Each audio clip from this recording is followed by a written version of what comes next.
Hey folks, I'm Chris and I'm your Commander Mechanic, back in the workshop with another tune-up. This one comes to us from premium patron Shawn Carrier, who writes, I've been thinking about which deck we can collaborate on, and a few came to mind, but I'd like your help with my new Katilda Dawnhart Prime deck. Katilda just spoke to me. Human tribal ramping into big things. I've been able to do big things, but I run out of steam really fast. Budget is mostly a non-issue. Can you help? First of all, Shawn, thanks for supporting the channel.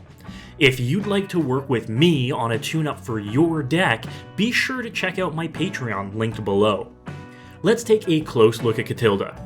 This green-white human warlock has protection from werewolves, which is largely inconsequential, but does turn all of your humans into mana dorks. Additionally, you can pay 6 mana and tap Katilda to put a +1/+1 counter on all of your creatures. I think that last ability is the most important bit, as well as the fact that your commander is a 2-mana dork. It's going to be very important to be able to drop Katilda on turn 2 consistently, getting to the point where we can activate Katilda and ideally ramp into bigger, better things or that 6-mana ability. Looking at your list, I really like the strong focus on good humans you have here. That's Katilda's primary synergy and you're not ignoring it. Champion of the Parish and Devout Chaplain both care about humans specifically along with your commander.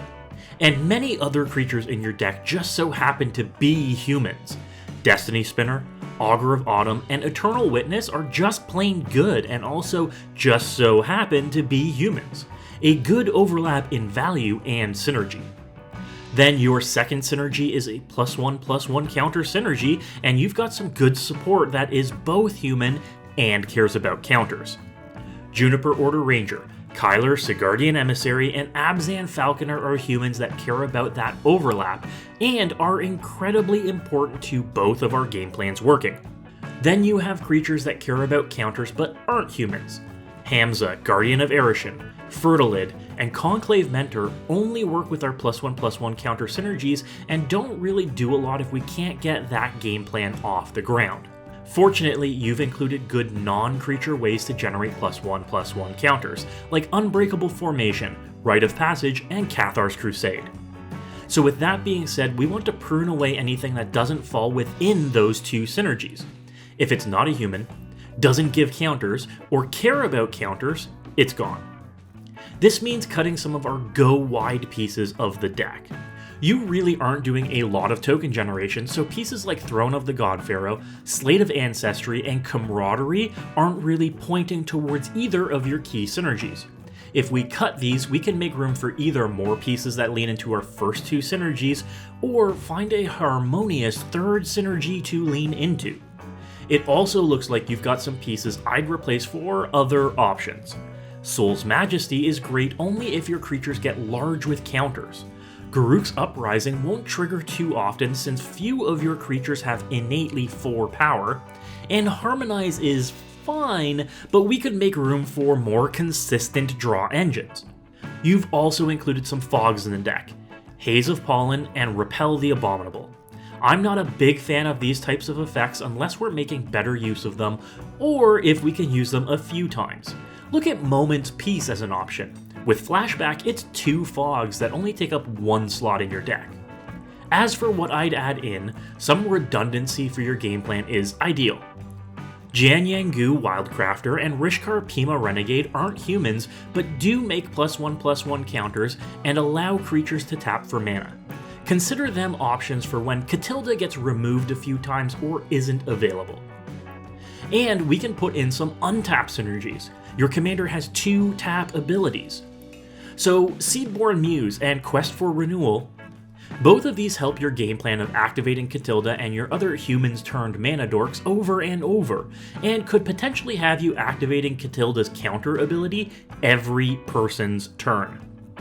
In that same vein, Leyline of Abundance is a way to double your mana dorks and redundancy to put counters on all of your creatures.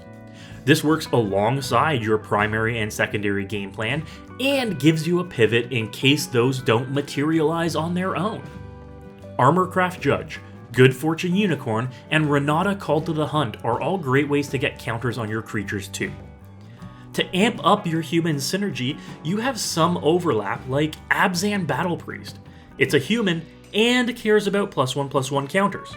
The new Arcus Acolyte from Modern Horizons 2 is a human, a great 2/2 with reach and lifelink for 2 that also gives your other creatures with counters on them the ability to get more counters. It's an engine that starts to fuel itself. And lastly, I think it's a crime that you didn't include Thalia's Lieutenant in your list.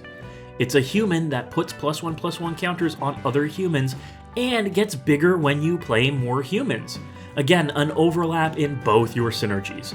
An absolute must-have. For the upgrade, there are a few cards that I'd recommend, first of which being the Ozolith. Ozolith?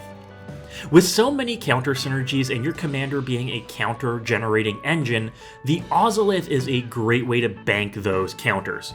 Being able to switch from going wide to going tall is key, especially slapping 20 or so +1/+1 counters on an evasive attacker for a rude surprise. Next up is Hardened Scales or Doubling Season. Again, we're working with counters as one of our key synergies, and these enchantments turn that up to 11. 11 counters. They aren't cheap, but they make the rest of your engine purr like a well-tuned machine. And along those same lines is Vorinclex Monstrous Raider. He's not nice, but is a counter doubler, squeezing even more value from one of your main synergies and being a bulky attacking body. And finally, there's Esper Sentinel.